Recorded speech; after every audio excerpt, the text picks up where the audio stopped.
Ladies and gentlemen, Craig Ferguson.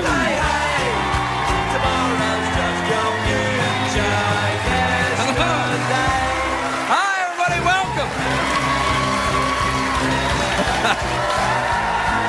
Welcome. Thank you. Welcome to Los Angeles, California. Welcome to the Late Late Show. I am your host, TV's Craig Ferguson. Please, please, please, please, thank you. All right, that's enough. All right. Thank you. Now, please sit down, relax. Please try and pace yourself. This is a very weak show. We will need your help later on. You give it all up now. What you got for later? Oh, if I had a nickel for every time I'd heard that. It's a great day for America, everybody. Today is a great day for America. It is National Talk Like a Pirate Day. Today. I'm not going to do it. No. It's demeaning, it's beneath me. I don't think you should talk like a pirate all day. It would be going too far.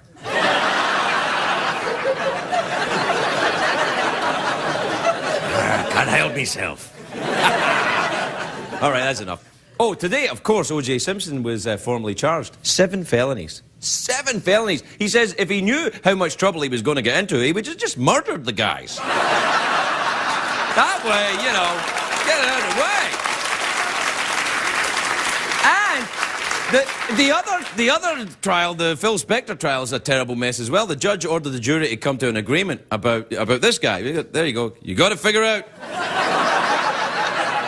The jury split 7 to 5. You know, 7 like the blonde wig, 5 like the afro. It's what they call a hung jury. That's a movie I saw. Never mind. Not such a great day for that college student who was tasered at the John Kerry speech in Florida. You see this? You hear about it? It sounds bad, but, you know, he was tasered. But if you've ever heard John Kerry speaking, getting tasered's a bit less painful. Do you know what I mean?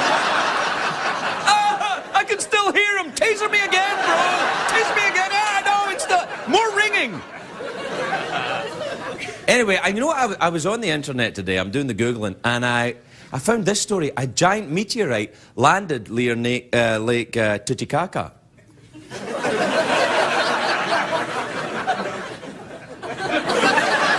Now, obviously, there is nothing funny about a meteorite landing near Lake Titicaca. Just thought I'd mention it. Like I say, I found it on the internet. I was actually searching for something else, and up came...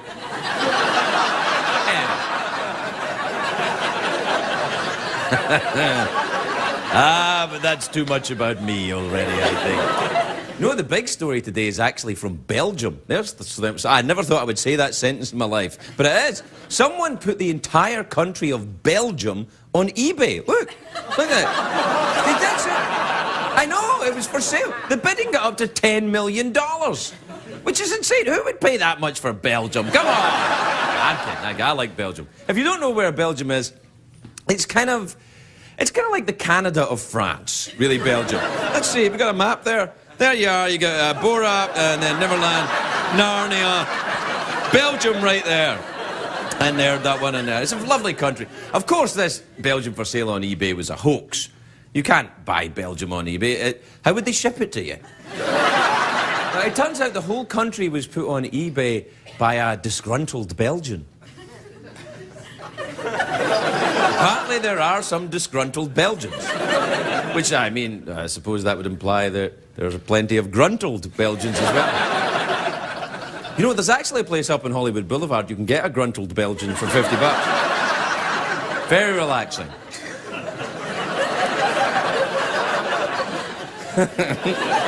I've been to Belgium, actually. I have been to Belgium. I wasn't gruntled, but I was there. I went, no, it's a lovely country, Belgium. They speak Flemish, which is a language based entirely on phlegm.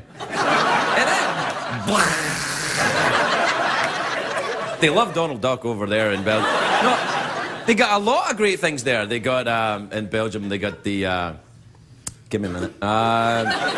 They got waffles, of course. The Belgian waffle. They have the Belgian waffle, which I don't think they're really from Belgium.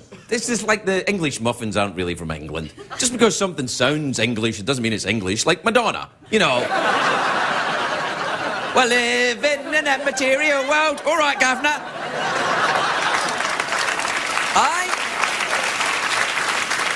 Now, come on, Belgium. Belgium. A lot of great things from Belgium. There's you got your waffles, you got Jean-Claude Van Damme!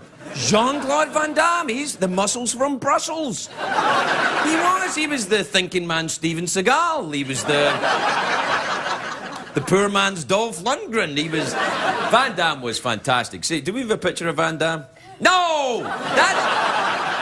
That's Van Gogh. Van Gogh was from Holland. He was Holland's unappreciated schizophrenic impressionist. And the thinking man Steven Seagal. What's from Belgium? Brussels sprouts, they're from Belgium. Delicious. They're what broccoli wishes it was. And the Smurfs are from Belgium. Remember the Smurfs? Smurfs were interesting. They were little blue guys, lived in a forest. They had a little village, 50 guys and one girl. No wonder they were all blue. I suspect. Yeah.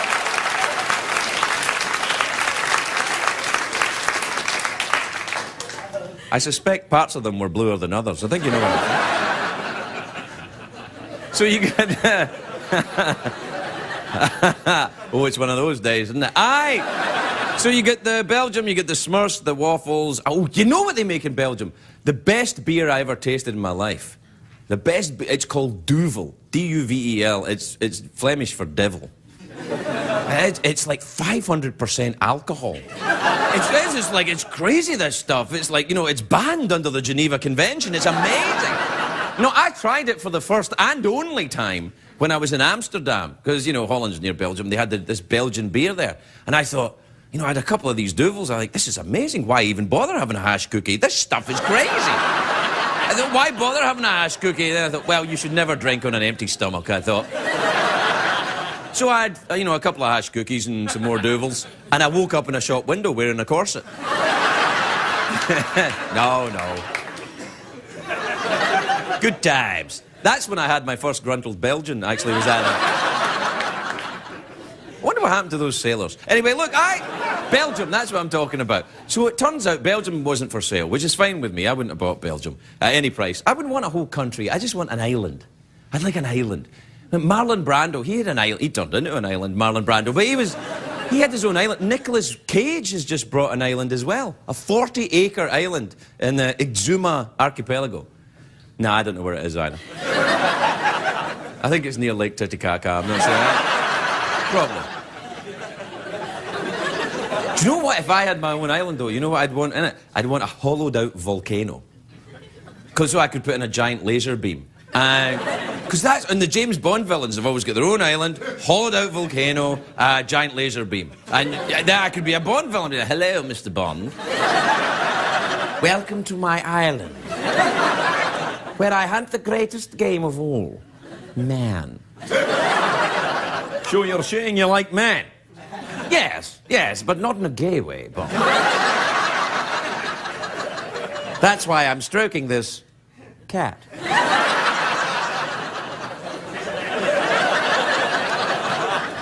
I don't know what I'd call my island. Craigonia. Craigoslavia. Ferguson. No, I probably wouldn't call it... I wouldn't call it Ferguson. Anything with Astan at the end seems a little bit unlucky. You got Afghanistan and Pakistan, Jennifer Aniston. There you are. All right, we got a picture tonight. Dr. Phil McGraw is here, everybody. Kaley Cuoco is here. Bob Dubac is here. We'll be right back.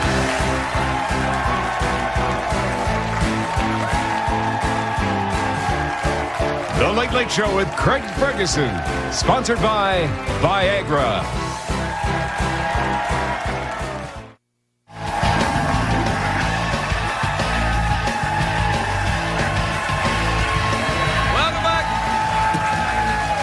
Welcome back, my naughty little donkeys. There.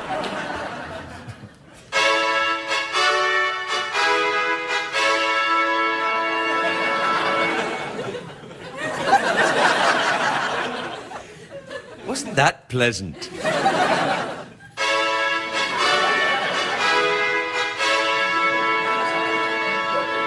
Well, that's all we got time for. Good night, everybody. We don't have time for mucking around tonight. You know, oh, listen, before we do the emails, I just have to write a letter. And then I'll be right with you, all right? Dear O.J. Simpson, I know this letter has been a long time coming, but here it is. At your arraignment today, the judge said that you mustn't leave the country. I think that was more a suggestion than an order. Look, if you can find anyone else that will have you, why don't you just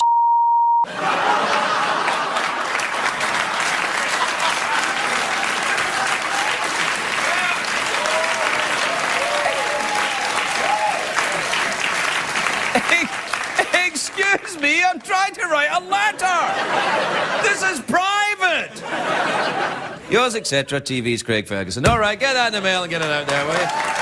All right.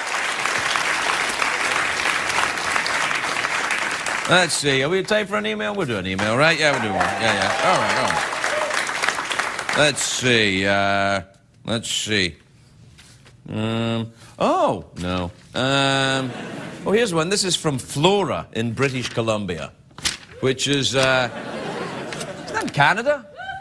Canada, if you don't know, is kind of like the Belgium of America. I'll look forward to the letters. Thank you, Canadians.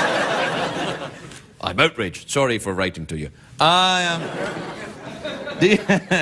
Thank you, one person that knows about Canadians. Let's see, Flora from British Columbia says, Craig, if you were a boxer, what colour would your trunks be?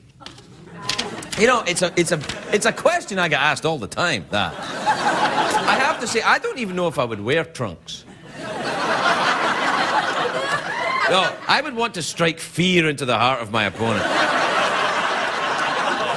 I'd walk out, I'd just wear gloves and a winning grin. I'd walk out like this.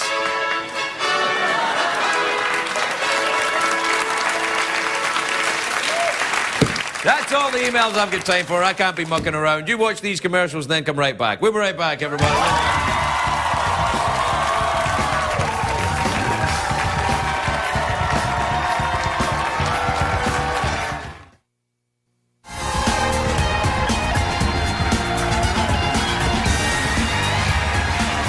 Welcome back. Welcome back, my naughty donkeys.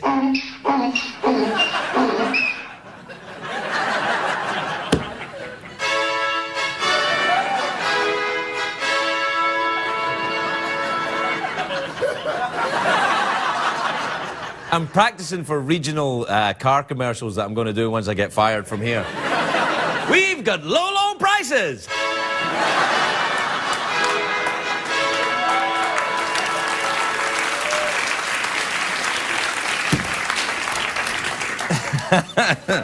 Now, you probably know this. J.K. Rowling, the author of the Harry Potter books, they're the most popular books ever printed, ever. The movies make more money than anything else. She's got tons and tons and tons of cash.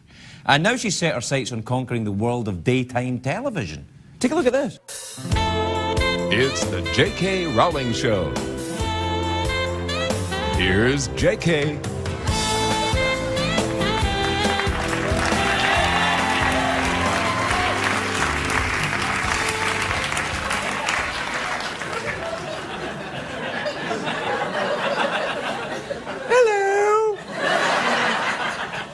Welcome to my show. I'm going to be bigger than Oprah.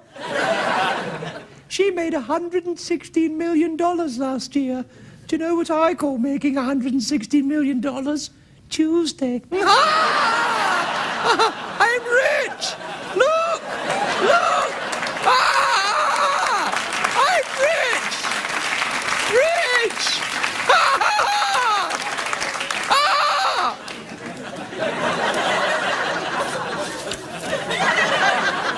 My first segment is called Granting Wishes. Granting wishes. All right, here's what we're going to do. Bring out a homeless woman. Hello. This is Brenda. Her greatest wish is to know what it's like to drink expensive champagne. Well, Brenda, you're going to get your wish. Oh, thank you, J.K. All right.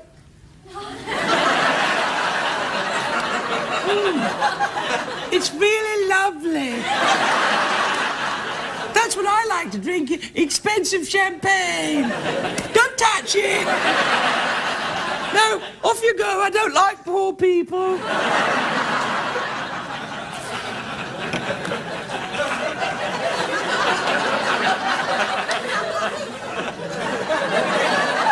Now it's time for JK's Book Club. JK's Book Club. Today's recommendation is a wonderful little book called Harry Potter and the Deathly Hallows. It really moved me into a bigger mansion. I'm rich! I'm rich! Oh, yes!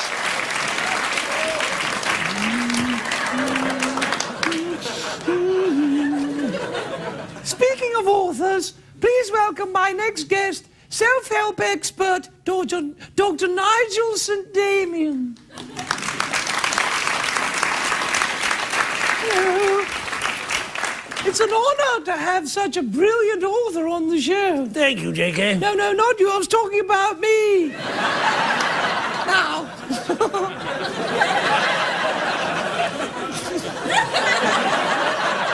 Oh, just put some money over there. Anyway, tell us about your book. Tell us about your book. It's called Inner Peace. Something we should all strive for. For example, I won't do anything for money unless it makes me happy. You're wrong. You will do a sexy stripper dance for me right now. Miss Rowling, I'm a member of the Royal Academy of Science. I'll give you $1 million. Hit it! All right! Yeah!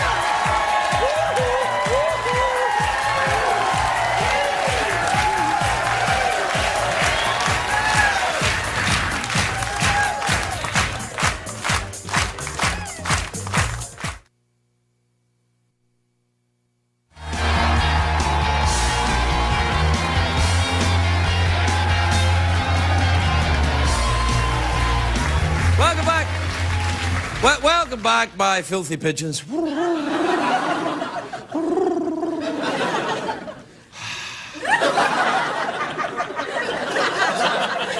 My first guest tonight hosts the big daytime show, the Dr. Phil Show. It's now in its 6th season. Take a look at this. Welcome to my new set. It's Dr. Phil Now. This is where I will cover the stories, events, and breaking news that impacts you. From the shootings at Virginia Tech, to public outrage over celebrities' behavior, or even dangerous teen trends that demand my immediate attention and yours, I can cover it all right here as it's happening. Please welcome Dr. Phil McGraw, everybody.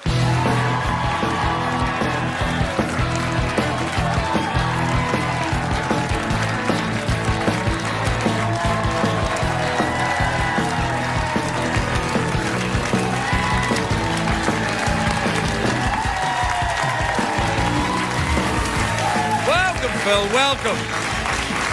Very nice to see you. What's happening? Well, you know, I was actually just looking at your set there. That looks fantastic, that new set. Yeah, you know, we spend every summer reinventing ourselves for the next year. What can we do better to bring information to the people? And one of the things that I just felt like is we've got to react to the big stories that break in America. And we're not going to try to be the 4 o'clock news. I'm going to deal with these from the standpoint of what does it mean to the viewer. Right. I mean, if it's something... we use Virginia Tech tragedy as an example.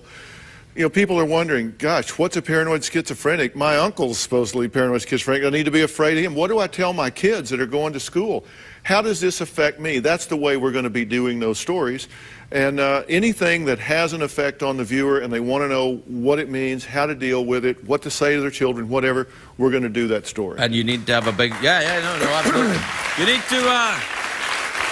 I like you need to have the big set to do it, because if I said that to CBS, I say, I want to do all that, they'd say, well, you can do that with the old set. Yeah, well... Yeah. But we didn't think so. All right, well... We're actually, you know, we're now hooked into the biggest news service in the world. We've got like 10, 11 different satellite lines coming in and going out, so we can talk to people all over the world, instantaneous. We're prepared to go live. We're prepared to shoot at midnight. Whatever it happens, we're going to deal with it. So. Now, are you going to be live then? The show's going to be live all the time? Necessary. When it's necessary, it will be. Now, we still have our regular set. Yeah, what are you going to do this year? You're going to do, what about the usual staple stuff, you know, the addictions and the, you know, crazy folks? It's not usual. It's not usual staple stuff and crazy folks. Phil, you have a lot of crazy folks on your show. These are interesting human interest stories. Yeah, and you got a lot of crazy folks there too. Yeah. No, they got some crazy people there. We have some that are a little crazy, unique in the way they look at life. Yeah, no, it's good. I like the way you handle them as well. You're not dismissive of them, because sometimes I watch your show and I see the folks on it and I think, you know, they just need a smack. Well, my wife has made me promise that the last year I'm on, I'm going to move to cable and say what I'm really thinking. It'd have to be the final season. You've never lost your temper, though. I've never seen you actually lose your temper on someone, have you? No, that's because I edit the shows. No,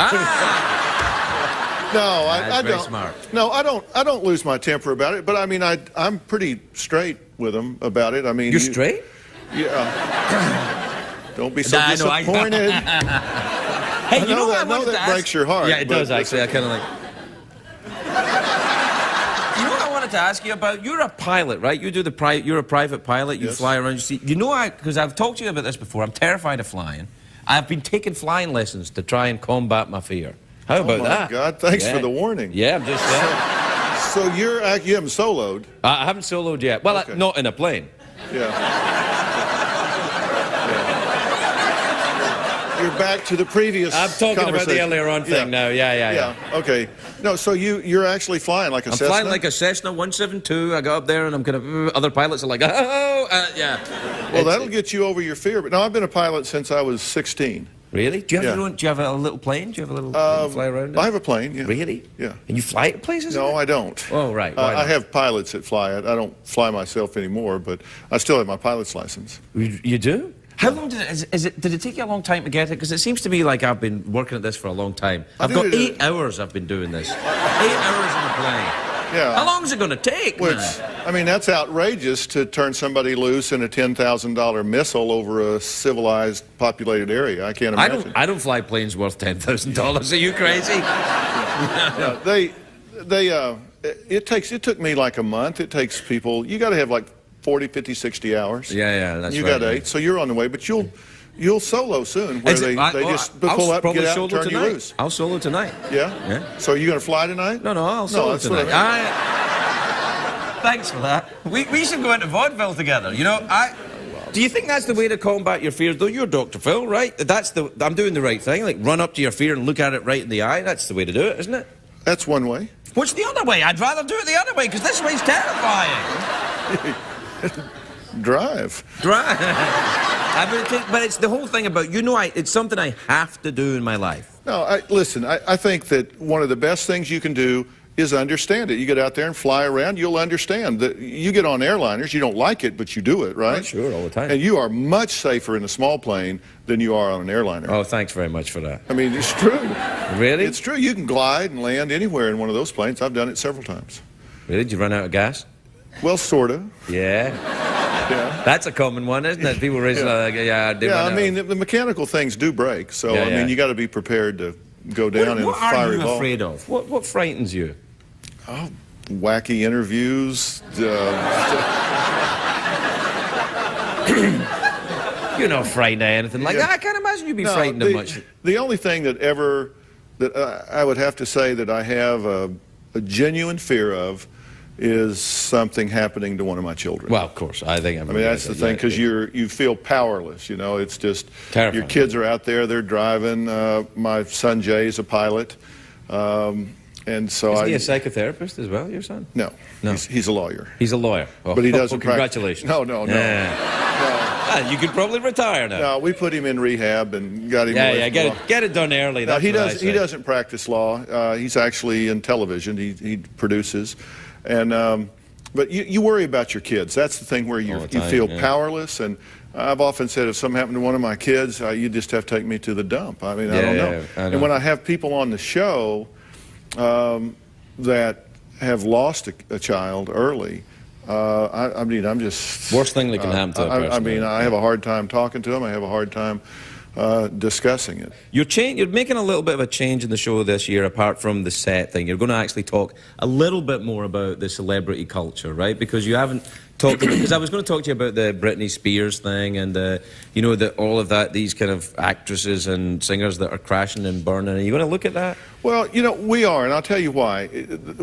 Those things can seem so trivial, and it's so tabloid and so paparazzi driven. All of those things seem like, why would you spend time on that? And I'll tell you why I will spend time on it. These are the role models for our viewers' daughters, our viewers' children. They want to dress like them, act like them, wear their hair like them. They buy their movies, their music, they go to their movies. And then you see these people melt down. Again, what do you say to your kids about that? I mean, you don't want them saying, oh, look how glamorous that is. In and out of clubs every night, drunk, and it just gets more and more attention. They seem like the most popular kids in school. Right. And so people want to emulate that. Parents want to know, what do we say to our kids when the role models and icons self-destruct? So we will deal with it from that standpoint. What do you say? What do you say? Well, I think you got to redirect them. I mean, when you're looking at these, and of course the idea in Hollywood is go out and get incredibly stupid, do incredibly stupid things, and then run to rehab, and everything's okay. Yeah, that's right. Rehab's the kind of get out of jail rehab card, is usually spelled S-P-A. You know, they just go into a spa, you know, they lay around the pool for a while, get a little bit of talking therapy, and then they go back out. But the failure rate for people that go to rehab is like 85%. Yeah. That's for people that actually go to a decent rehab facility. So, I mean, alcoholism and drug addiction, it is a serious disease. It's very complex. It's resistant to treatment. It's subject to relapse. So we haven't seen the end of this. But, you know, you see things where, like Lane Garrison, where somebody actually gets killed. And I just have to tell you, when I look at Brittany and Lindsay and all these people doing this stuff, I'm sorry, it just ain't cute anymore. No, I totally agree with I don't you. think it's cute anymore. I'm sick to death of it. And I think they need to shut up, sit down, stay home. I think Stay home would be a good one. Stay home would be a good one. Phil, I always feel when you're on the show, we just don't have enough time. Will you come back sooner the next time? We never have enough time when you're here. We're out of time again. I don't know. Oh, let's go up in an airplane together. Yeah, we could do that. Yeah. I could do that. Long as I'm the one with my hands on the controls. That's right. Dr. Phil, everybody. We'll be right back. Thanks so much.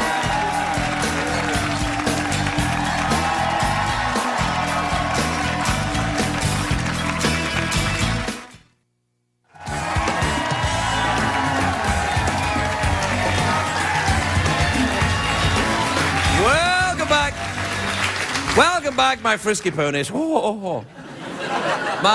next guest is a very talented young actress. She stars in the new CBS sitcom The Big Bang Theory, which premieres Monday night at 8:30. Take a look at this.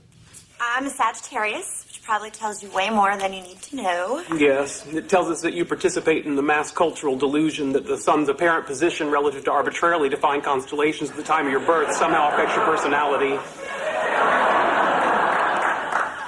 Participate in the what? I think what Sheldon's trying to say is that Sagittarius wouldn't have been our first guess. Oh, yeah. A lot of people think I'm a water sign.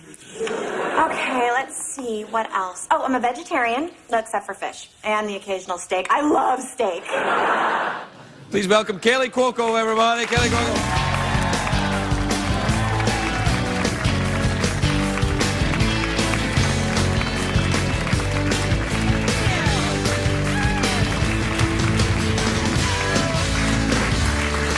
Kaley. Thank you, Craig. Gosh, you are so handsome. Thank you very much indeed. You're welcome here anytime. You look lovely. I love your dress. Thank I love you. everything about you. How are you doing the show? Is the show fine? Are you enjoying it? The show is great. I mean, I work with four boys. It's the greatest job in the entire world. There's only 4 guys work on the show? Four boys in the cast and me. So it's fantastic. No one takes up the makeup chair, hair and makeup, and I get right in there. Guys are gone. That will change. You watch. Once the show's been on for a while, the guys will be in the makeup chair longer than you. I know. Yeah. I'm waiting for that to happen. That happened to me with Drew Carey. Oh, God. Yeah. I hear that about him. Yeah, he's like, that's my chair. Get out, bitch. Yeah, I've heard that about him. That's too bad. It is. It's hard work. Now, what's the show about, the Big Bang Theory? Big Bang Theory, okay, is about physicists. Johnny Galecki and Jim Parsons are physicists. And I thought you'd be the physicist. I know, a lot of people think that, Yeah. but it's not. Right. And so it's... That was very sweet, though. Thank you. Yes, so their whole world is about science and math and, you know, numbers, and I move in next door. Right. And I'm kind of just this free-spirited, you know, fun girl who's just wants to have a good time and wants to hang out with these guys, and they're terrified of her. Don't ask me why. Are you in your own life a free-spirited fun girl that just wants to have a good time? I'm a little more anal than my character. Hello. Yeah.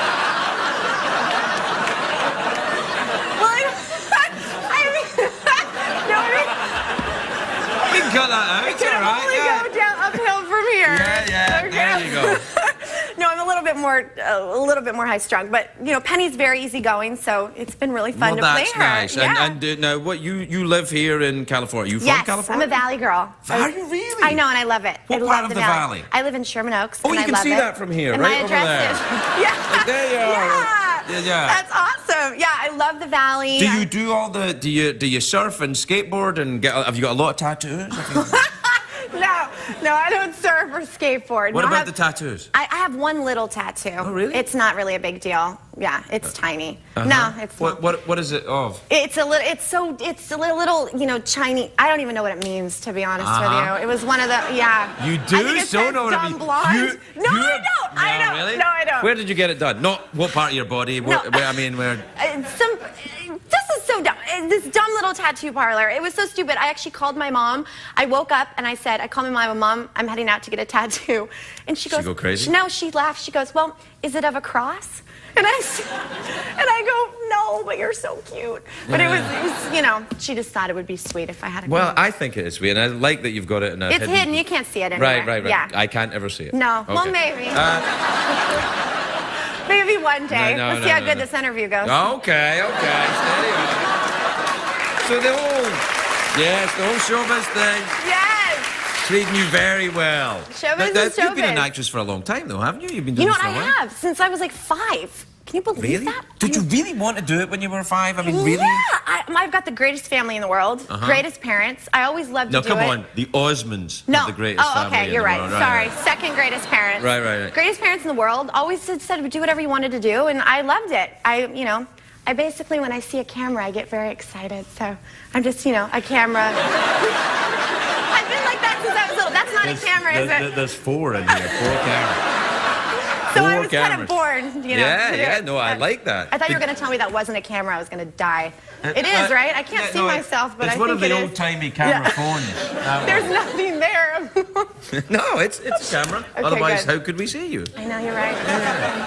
Are you very kind of Californian? Do you do the like wheatgrass and eat right, and are you a vegetarian, all that You know stuff? what's so funny you asked me that? I Is it? decided, yeah, no, it really is. I decided a week ago I'm a vegetarian. Wow, how's that going? I decided a week ago. It's kind of hard. I really wanted to have a steak tonight. Did you see that?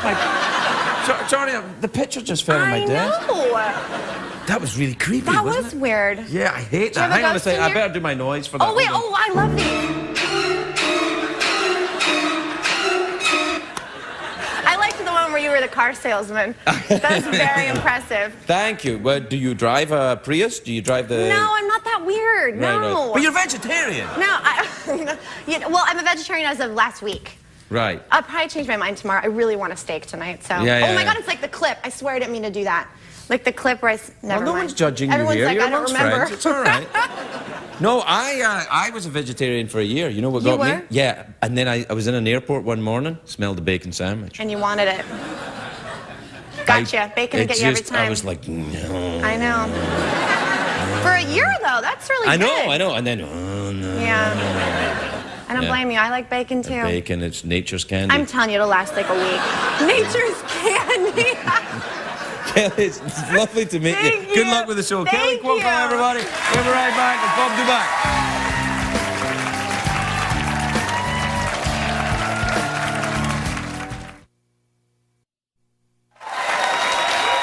Welcome back, everybody. Well, welcome back. My next guest begins touring with his new one-man show, The Male Intellect, The Second Coming, in Northern California on October the 20th. Please welcome Bob Dubac, everybody. Bob Dubac.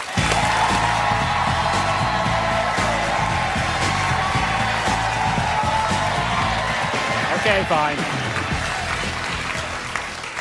Need to forewarn you folks that I'm trying to learn how to say what I feel, which means if you invite me over to your house and say, Bob, make yourself feel at home, I have to go, all right, get out.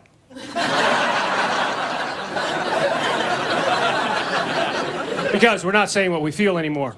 We're saying the opposite of what we mean. For example, when you hear someone say that they're just kidding, they're not, are they? Someone will go, hey, nice haircut. You do it yourself? I'm just kidding. They weren't, were they? And it's infected all of our buzzwords, all of our catchphrases. When we say we're just kidding, we're not. When we say we're not kidding, we are. And when we say no lie, it is. I'm not kidding. You know? And when someone says, you know, you don't, they do. You know? Now, this is interesting. When people say this is interesting, it usually never is it? Do you ever notice that? And do you ever notice when people say, do you ever notice what they want you to notice isn't worth noticing? Do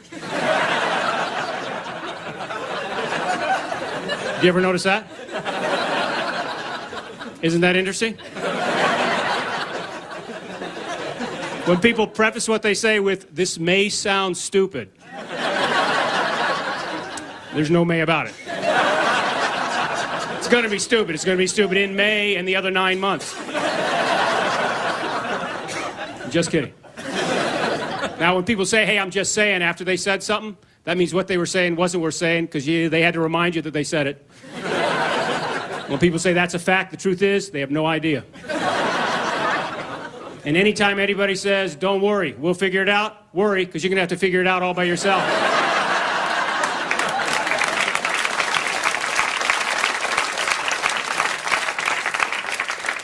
And that's a fact. I'm not kidding, I'm just saying. You know? Now, this is important. Anytime anybody says, beats me, don't hesitate. Smack them upside the head with a dictionary, preferably unabridged, because it's a problem in our society today. Our vocabulary is deteriorated into, what's the word? Whatever. Both men and women, a man's vocabulary revolves around one word, the word dude. Dude to a man can mean whatever.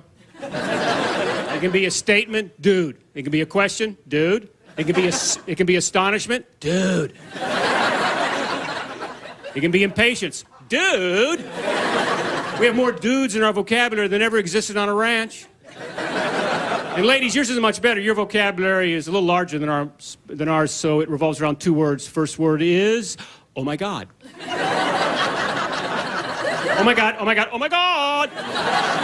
Which is actually three words posing as one. All the blondes are going, oh my. He is so right. That is amazing. No, it's not, but that is the second word. Ladies, the word amazing, can I let you in on a little secret? A salad is not amazing. I'm not kidding. It's fresh. What, pray tell, is amazing? Don't pray, I'll tell you. Two women having a conversation and never using the word amazing, that would be amazing. But it's just, no. It's just amazing. It's not really amazing. What's really amazing, we put the word really in front of the word amazing because amazing doesn't mean amazing anymore. That's really amazing, but a salad isn't. It really isn't. It's perishable. Walking on water is amazing. Getting an entire planet believe you walked on water is really amazing. A salad is nutritious. Getting elected president without the popular vote is amazing. Forgetting that happened and re-elected him 4 years later is really amazing. And not a salad. Thanks very much. Bob Dubac, everybody! Oh, count time.